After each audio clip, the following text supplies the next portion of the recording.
This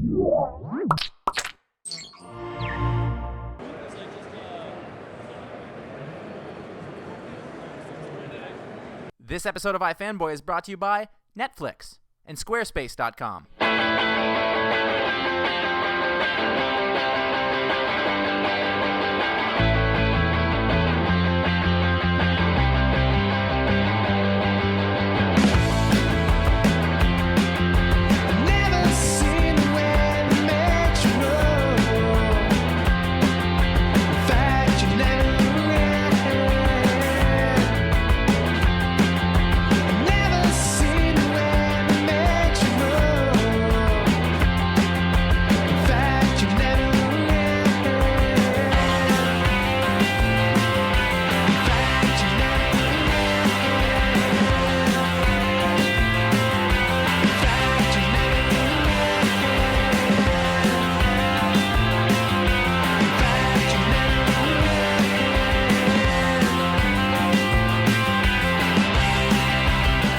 Welcome back to another episode of iFanboy. I'm Conor. I'm Ron, and we had so much content, we couldn't fit it all into one episode, so welcome to part 2 of our C2E2 extravaganza. So many people to talk to. Yep. We couldn't fit into one show.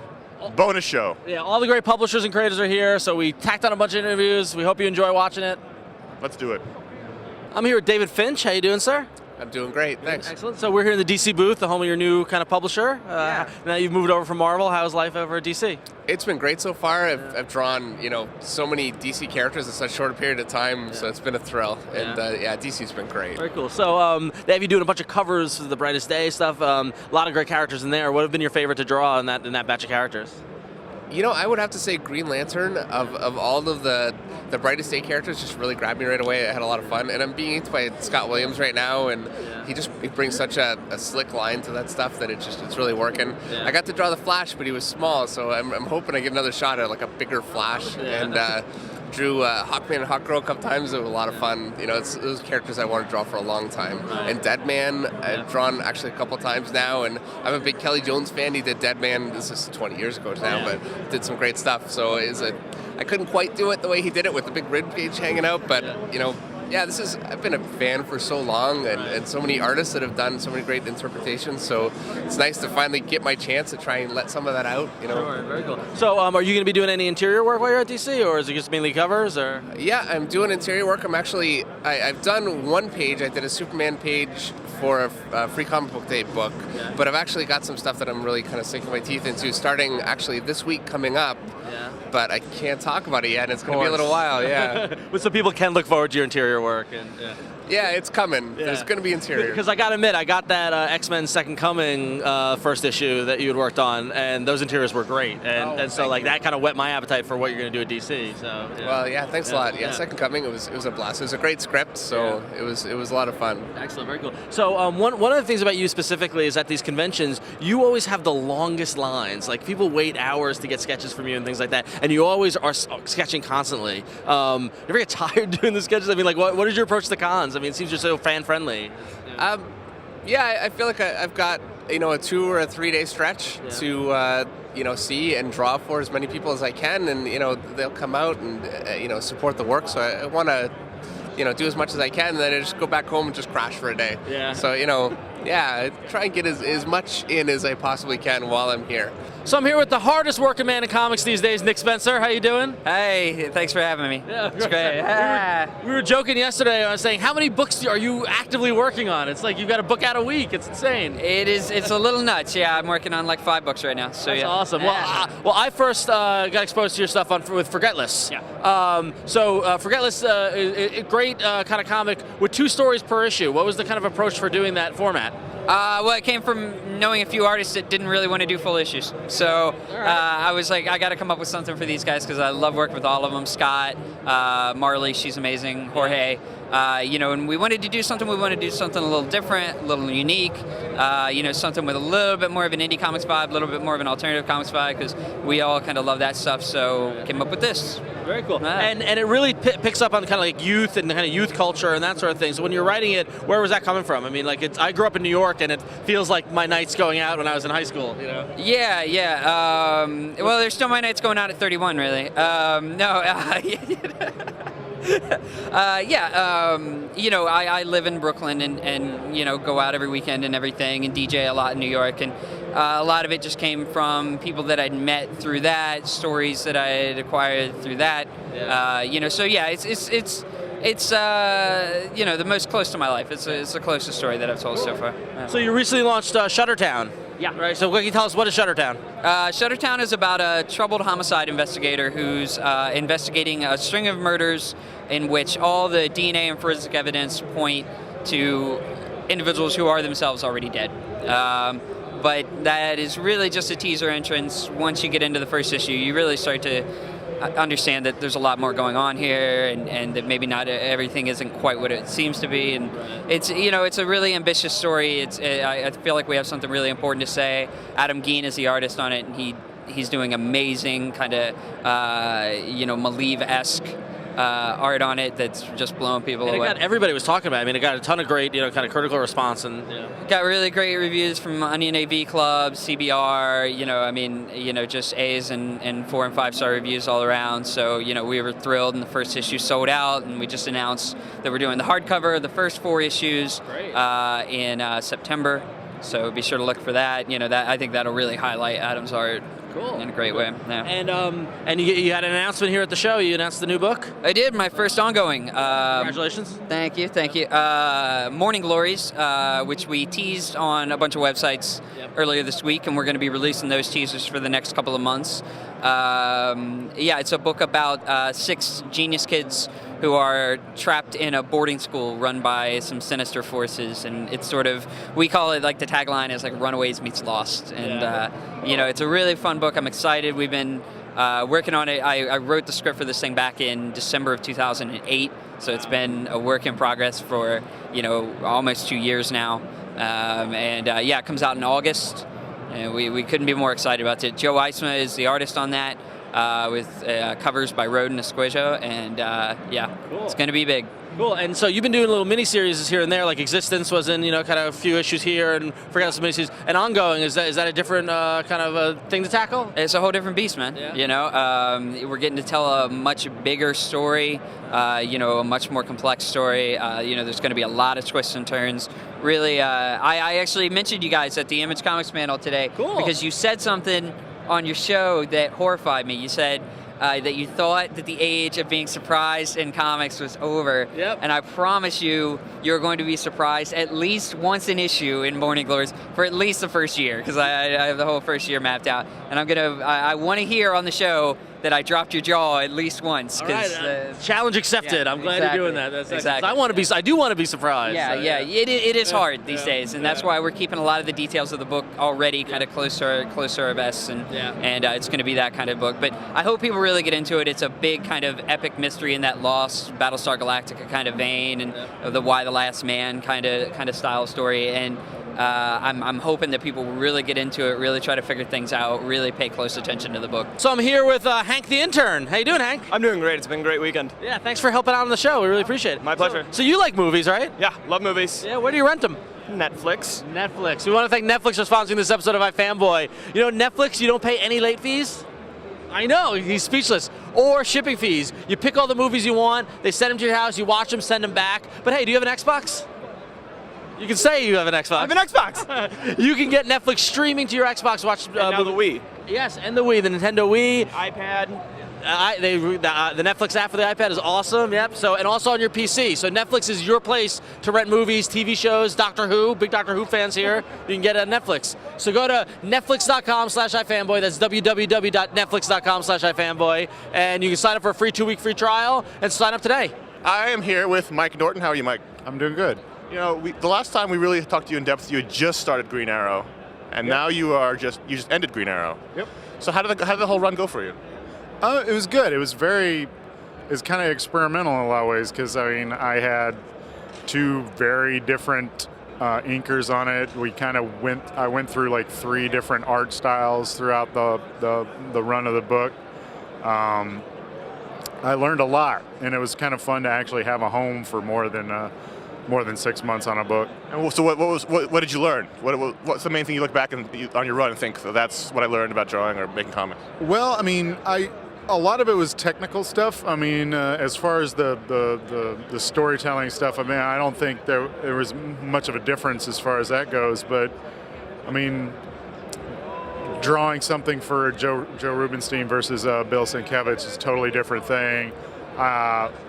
In the process of that, I learned how to do layouts and stuff on a computer, and learn how to incorporate things like SketchUp and modeling into learning how to draw backgrounds and stuff like that. There was a lot of experimentation behind the scenes, and hopefully if you were reading it you didn't see that. I mean, if that's the ideal situation, but behind the scenes I was really learning a lot as far as the technical aspects of drawing.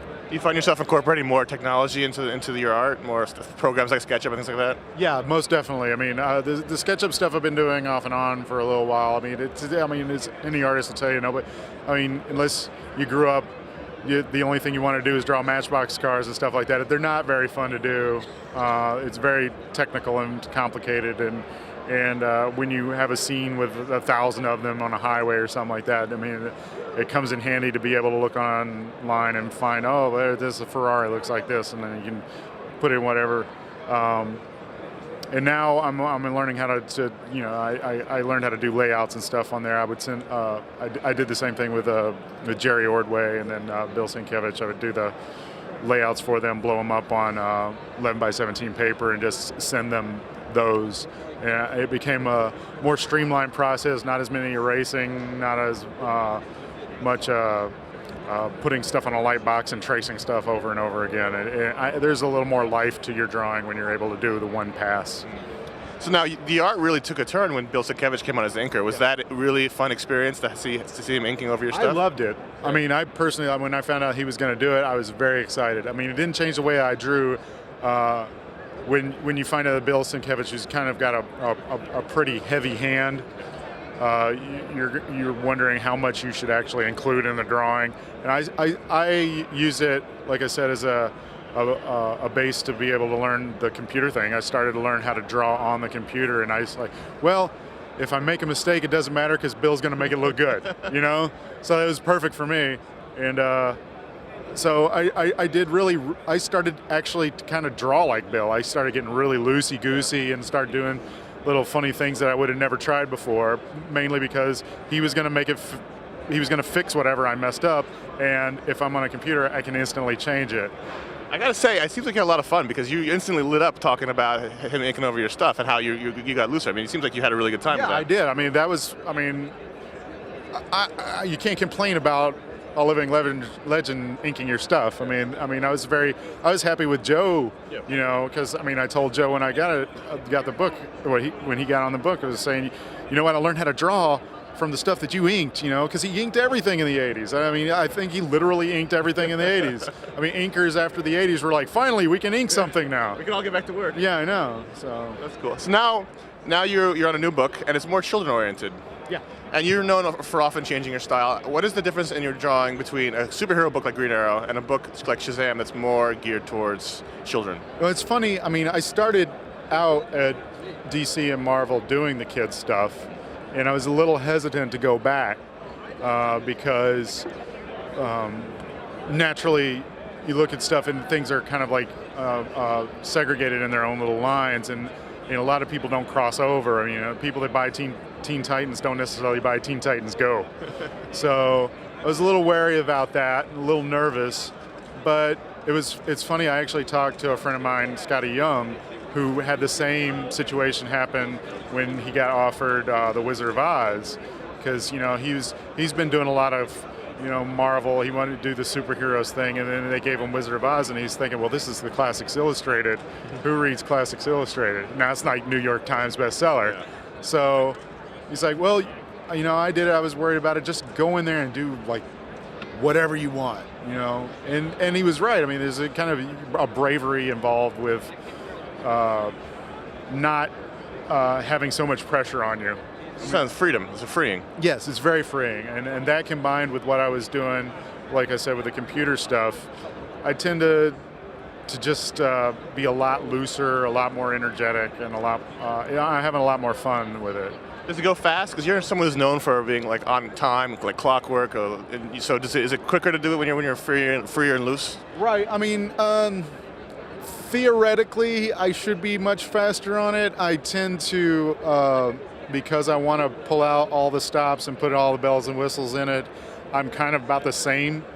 Because, I mean, even though I'm going on a more cartoony bent with this, I tend to draw every brick in the building and stuff like that. I want to have this kind of interesting dichotomy between. And rubble too? Lots of rubble. I will draw your rubble. Any artists out there, I will draw your rubble. It should be, there's like writer, artist, rubble artist. I actually asked somebody came up and asked for a sketch of rubble today.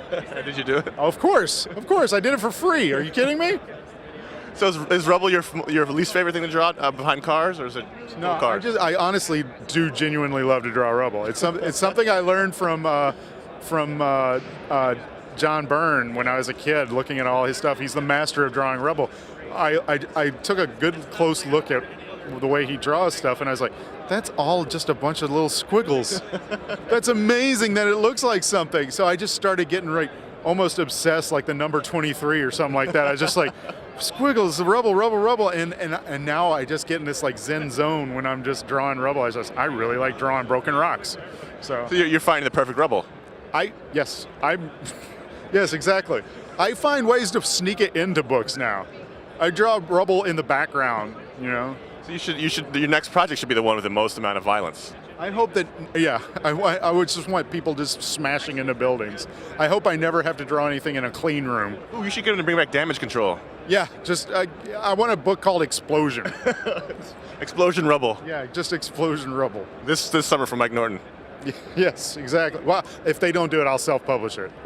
It's gonna sell. We're here with Jim McCann. What's wrong? How you doing, sir? You make me laugh. You got a case of the giggles? I do have a little case of the giggles. You gonna do that the whole time? I don't know. It's graphically. Yes, it is. I'm celebrating. Woo!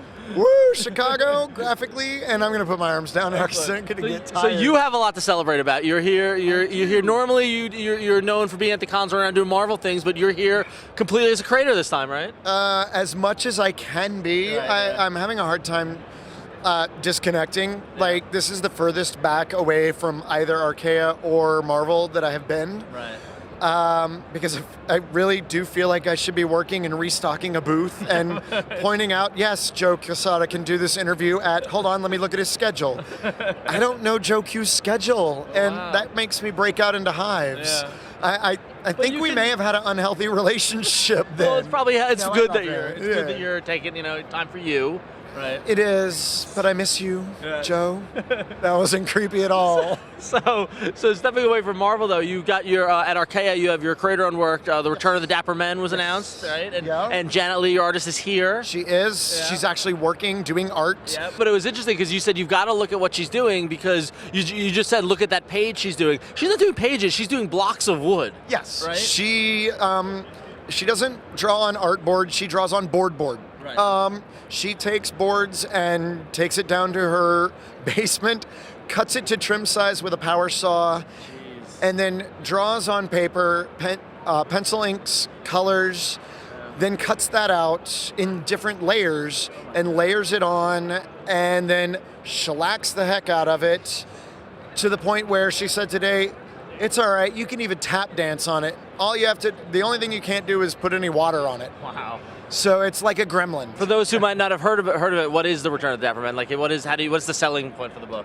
Yeah. The art. Yeah, well, yes, the art. But from a story standpoint.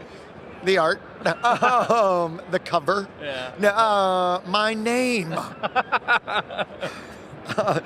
And whoever we get to write the foreword. Now, the story is, it's a fairy tale. Yep. I wanted to write, when I started to write at Marvel, Jonathan Hickman and Brian Bendis both gave me the same advice, which was also go out and write a creator-owned thing. Yeah. But when you do it, do something that you would never do at Marvel or DC, or just do your voice. And so I was really into reading like Grimm's fairy tales and J.M. Barrie, the original text for Peter Pan, the original Alice Through the Looking Glass, Alice in Wonderland. And also, I love Shel Silverstein and Maurice Sendak. Yep. And Where the Wild Things Are, the buzz was just starting to grow. And so I think in a fevered dream, all of those things came together, plus a little bit of steampunk. And I was like, well, I want to tell a fairy tale. And Janet's art lent itself to that. So the story is, this is the land of Anarev, is the land where time has stopped and has been stopped for as long as anybody knows. Because without time, there really isn't history or memory without history. So with no one to tell them to go to bed, none of the children have grown up. Everyone has stayed the same age, but there are no adults. There's children and there are robots. And the children have retreated down into the earth, which is made of gears. And the robots have lived in the house, in all of the homes. They've become more human, so to speak. And so it's almost like the world is flipped upside down. And then all of a sudden, they hear a talk. And then a tick and a talk. Time is returned, and everyone looks up and sees 314 dapper men, all looking the same, right? rain down from the sky, and then set off to set everything back in motion. What's going on with Hawkeye Mockingbird? How's that? I only talk about Hawkeye to Josh. All right, well then. No, I'm just kidding. No, wait. Let's talk about that book. So how's it been going? Is It's been everything on track? amazing. Yeah. Oh, yeah, it's absolutely on track. We're on issue 17. No, David, it's like coming home.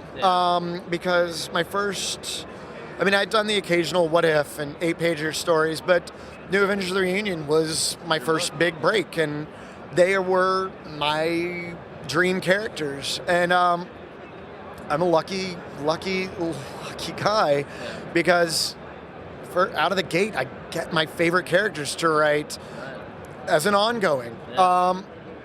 And I get to come back with David Lopez and Alvaro Lopez, and now Nathan Fairbairn is our colorist. Oh, very cool. And he's turning in some amazing work, and Paul Renaud is on covers. We have Bill Roseman and Rachel Penelas editing. Rachel, I'm sorry, I probably just mispronounced your last name. Love ya. And Tom Brevoort is standing above us all. And it's fitting into the whole little Avengers world pretty well, and it's. I would say it's a big Avengers world now. Yeah, it is. Yeah. Now, but I assume people could read this book without reading the Avengers, or it's all. Yeah. No, it's. We pick up after Siege. Bobby has quit the Avengers. At least full-time, and she's concentrating more on the WCA, which this time around stands for World Counterterrorism Agency. But you will see some familiar faces, both from the Avengers world and also from other parts of the Marvel U, as well as some new characters that have a history within the Marvel Universe. You just haven't seen them yet. A lot of unsung heroes who have contributed to S.H.I.E.L.D. and to other espionage agencies are all under one umbrella now. And we can't forget, though, that you're going to see Hawkeye. Clint Barton, back in purple. Finally. Bow and arrow. Loving it. And it's when you see the prologue in Enter the Heroic Age, he is in heaven. He's so happy to be back. And that's because I'm really happy to have him back, and I think the fans are too. And so, we're picking up on all of those threads, but at the same time, we're breaking new ground. We're starting new with them by bringing back old villains, but in new comics. ways. That's comics, right? Yeah. And it's so amazing. David's art is incredible. The story is amazing. That writer's brilliant. No, it's a story I am so excited to tell. I've been excited. I've wanted to tell this story. Originally, we were, I'll pull the curtain back just a hair. We were supposed to just have a follow-up mini, but the reunion did so well that they said, no, just let's make it an ongoing. So thank you. Nice. Thank you. So I set aside the plans that I had for the self-contained mini. That's actually going to be a future arc, because I do want to go back and tell this story. but I had to rethink it completely. And immediately, when I found out that they were like, yeah, you can use whatever villains you want, and the one story that pops into everybody's mind when they think of Hawkeye and Mockingbird is the Phantom Rider, because it's the thing that broke them up. And I think I just caressed your knee. It's getting pretty. We're getting close, but I don't know what they can see. Can you see me caressing his knee? So in addition to Hawkeye Mockingbird being your dream characters, you're also getting to write another one of your dream characters, right? With Dazzler? Yeah, I hate that character. It's all been a sham. This has been a big, giant prank. This is all like... I'm totally wasting her. She is dying. No, I'm so excited. I love her. So we've seen the teaser ads in the comics, and she's in the old '70s disco. What's going on? So how are you doing this Dazzler one? Is it in continuity? It's in modern continuity, but it's Dazzler having to face her past in a number of different ways, which includes the outfit. Yeah. She is wearing that outfit. The circumstances behind it are a story point that I don't really want to give away. That's fine. But she's facing a lot of the foes that she faced back in her solo days. I kind of wanted to get into her head and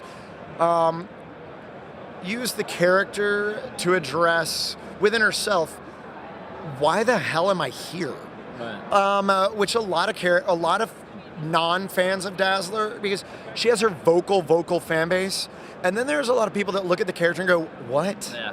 I got into an argument recently over Dazzler because they're saying she didn't have any powers. I'm like, what do you mean? They're like, oh, what? She turns... Who the hell? Who? Nobody you know, but San Francisco people, but San Francisco, I'm coming for you. And you know who else turns things into light? Green Lantern. Yeah. And he just had Blackest Night. So suck it, San Francisco. Wait, that's wrong. So, Uncomfortable. does Longshot appear at all, or Who? Longshot? Because I want to see her get back with Longshot. I like them as a couple.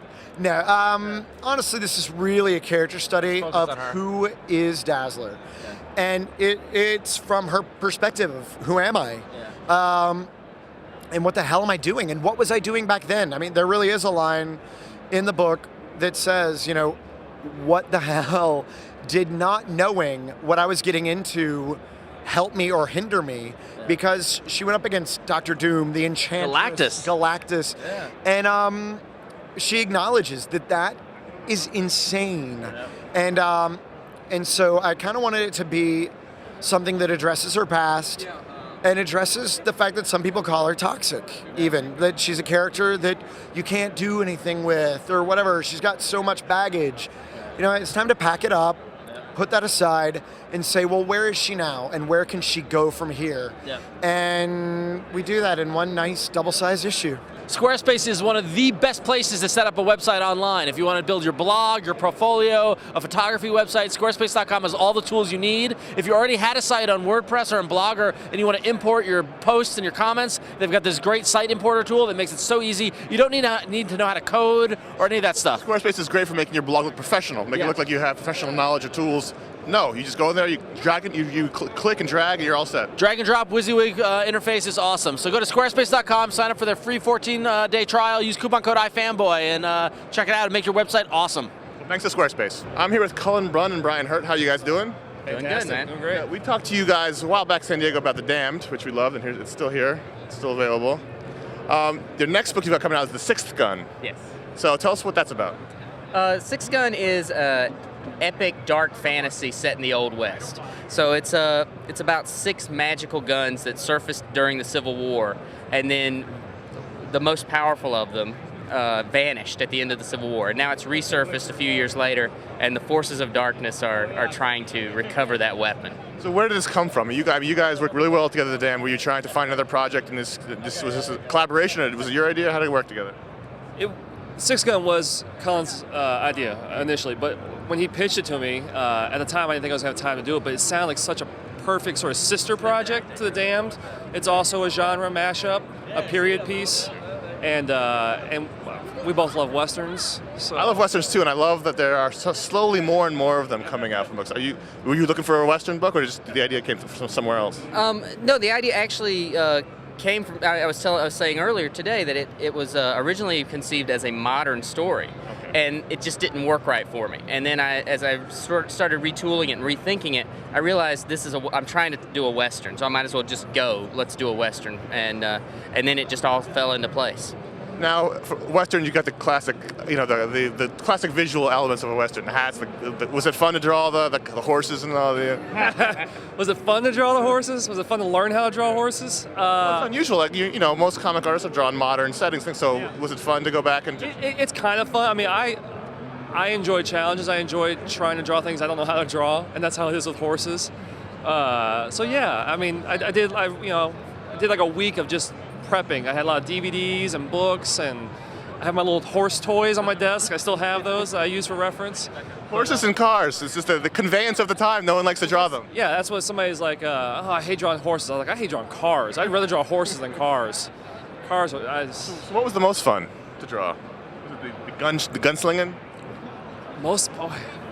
I love it all. I love the crazy. I love the big crowd scene, like the stuff some people hate. I love the chaos and some of the mayhem. And so, like in the first issue, there is a scene of mayhem at the end with there's some Franciscan monks with Gatling guns and rifles. I love doing that. I love drawing the big explosions because I don't get to do a lot of that sort of two-fisted swashbuckling type work. And so this whole book is nothing. Well, I shouldn't say nothing but it's a ton of this sort of action, like big action. And I love doing it. Stagecoach chases. And this is a big action book. I really put Brian through his paces on this one. I mean, I was throwing some stuff at him, and I was like, "Oh, Brian's gonna get so mad when he reads the script. He's gonna come at me, with his fists ready, and he's gonna be a pugilist for a moment." But I was really throwing a lot at him. But when you see this stuff, it's just amazing. So now this book comes out Free Comic Book Day, and for the Free Comic Book Day event, and then it comes out the following week to the stores? No, it's a Free Comic Book Day. The first issue comes out, and it's the complete first issue. It's not a preview. It's the complete first issue. Now, at the issue of previews that comes out right around that time, we'll actually have the solicit for the retail version of #1 for the people who can't get it on Free Comic Book Day, and also the solicit for #2. And so those 2 issues come out in July. Same week. Same week in July. Oh, so 1 and 2 in the same week. Yeah. 1 and 2 will come out. The retail editions will come out the exact same week in July, so they'll both be on stands the same day. We want people to be able to see the first issue, especially the store owners and retailers, before they ordered the book, because I think once people see the book and go, oh, okay, I get it. I want to get some of these for my shelf. So that's the reason there's like a month break between Free Comic Book Day and the actual release of the series as a monthly. So what is it a mini? What's the format of the series? Ongoing series. Yeah. Is it conceived in a arc style for a collection? Yes. It is, yes. And so what's the next crazy genre mashup you guys are going to attempt? Honestly, we've talked about this. I think we're not going to do any genre mashups for our next book. You should do a romance book. Well, there you go. Actually, I think we'd probably both be up for that if we came up with the right story. But there's a lot of people sitting around, no action. Yeah, right. No horses. Well, there'll be action. No, it would be kind of action. That's actually going to be the title, Action Romance. Awesome. Coming soon from Oni Press. All right, here at Jim Lee. How you doing, sir? Good, great. Congratulations on your new role at DC Comics. Thank you very much. Thank you. Yeah. So how does your day-to-day job role and how you're working at DC, how has that changed since the new position? I travel a lot more. Yeah, I noticed on Twitter. Yeah. I am like always on the move. Because DC is based in Manhattan, Wildstorm's based in La Jolla, San Diego. Yep. And then DC Entertainment is based in Burbank. So, I basically split my time between the 3 cities. So it's been challenging, but it's been super exciting. Racking up those miles, right? Absolutely. Yeah, a ton of miles. Hundreds of thousands, yeah. Cool. So now as you slide into the co-publisher role, what do you see as like the biggest kind of challenge for DC Comics in today's comic market? Well, there are a couple challenges. One that I'm particularly involved in is the digital comics initiative. We're not out there yet, but we're going to have some announcements fairly soon. And we're really trying to figure out the best way for DC to be involved in that sort of experience and also protect the brick and mortar stores. We really see digital comics as sort of the new newsstand, a way for us to get new readers into the marketplace and hopefully convert them into fans and send them to comic book stores. But then on a creative level, the digital comics, I think, have to be more native in their application. They can't just be print comics that are kind of stuck into this, kind of shoved into this format. Right. So I've been, talking to a lot of creators and just even from my own personal experience, like how would I do a comic book differently if it were going to be exclusively distributed, for example, like on the iPad or on the iPhone. And to me, those are probably two different kinds of formats, because the iPhone, the screen is so small. I hate reading comics on that size screen, but I think you can tell like an experience that is comic book like, but you probably would have 1 or 2 panels per screen and maybe a shorter length, and all these other variables that come into play. Yeah, I think there's a way to be creatively different, in terms of the interactivity. You tap somewhere and it makes you somewhere else versus the linear kind of style that we've done historically. You could do that. There's many options, but then once you do that, now you have a new pipeline. You have to create new pipelines of information. You have to just teach people to gather other kinds of editorial material, and all that for a company the size of DC is a huge undertaking. If I were a self-publisher and just doing my one book, there's no problem. But I think when you look at like 90 books coming across the line, how do you convert that into a digital library? How do you convert that into a digital business alongside the traditional print business? Right. So you were an early adopter of the iPad. You've been playing with it. So you had to hear the pad. So what do you think of the device so far? Yeah, it's great, man. The best thing about it is the battery life. I love my iPhone, but it dies after like 3 to 4 hours. The iPad will work days. It's great for actually doing like quick concept pieces of art when I'm on the move. Yeah, I see you did some sketches on it and stuff like that. It's pretty cool. She doesn't have it, but I was actually working on a Flash piece. Oh, really? That'd be awesome. Trying to do something. All the stuff I've done so far that's been online are like 1 hour studies. I'm now trying to do something that's going to probably take like 8 hours, just a little bit at a time. But it's a full-figure Flash drawing. Awesome. So, and you're very active on Twitter, and you've been doing the DC Reader thing. In spurts, So that engagement with the fans, that's somewhat, that's somewhat new in terms of the comic industry. So many fans are on Twitter right now. How's that been like for you? I love it. I mean, I love coming to shows and interacting with the fans, and it's just another way of doing that. And it's cheap, and honestly, I follow feeds of a lot of friends and other creators, and it's a source of entertainment for me. And but it's also a great way of kind of giving back to the fans. And so actually at this show, I did a bunch of sketches like of Wonder Woman, The Flash, and Green Lantern, and Batman, and I hid them in other like various kind of nooks and crannies of the con, and then tweeted the images and then also hints and clues where you can find them. And people have found them. One was in a girl's bathroom in the trash, and a guy sent his wife in, and she found it after about 20 minutes. That's very, very cool. So what's your Twitter name if people want to follow you? Jim Lee 00. Okay, so people should go follow that. Yeah. And so I know I got into comics when you were doing X-Men, and then kind of fell in love with your art. And that's one thing that people, when they think of you, they think of your art. Right. So are you gonna, in the new role, you're gonna have an opportunity to do some drawings or do covers, or what are you gonna be doing creatively? Well, I'm working on Dark Knight, Boy Wonder, which is... WonderCon, you mentioned that. That's right. So it's the second half of the All-Star story that Frank Miller and I started, and that is set to launch in February monthly, so 6 issues to finish out that story. And then I've got a couple other cool projects I can't discuss. But, I heard you have an art book coming out, right? There's an art book called Icons, thank you very much, that I think Titan Books is putting out, and they'll be out this summer. And it's a new 10-page story that I'm doing with Paul Levitz that features the Legionnaires from the 70s. So I'm very thrilled to do that because I love those characters. Fun one. That's a fun one. Great costumes. To me, that was kind of the golden era of those characters. All right, C2E2 wrapped up our second show, full of great interviews. We hope you enjoyed it. 2 great weeks of talking to people that we really, great work, great comics, great stuff. It was a good time. Comics is a good time for comics. So if you have any questions, shoot us an email, contact@ifanboy.com. Or call our voicemail line, 888-FANBOYS, 326-2697. Or you can follow us on Twitter at twitter.com/ifanboy, or head over to ifanboy.com where we've got all great written articles, audio podcasts, video podcasts, all the great stuff there. See you next time. Yes, next con is San Diego. Let's start walking now. Yeah, let's start walking.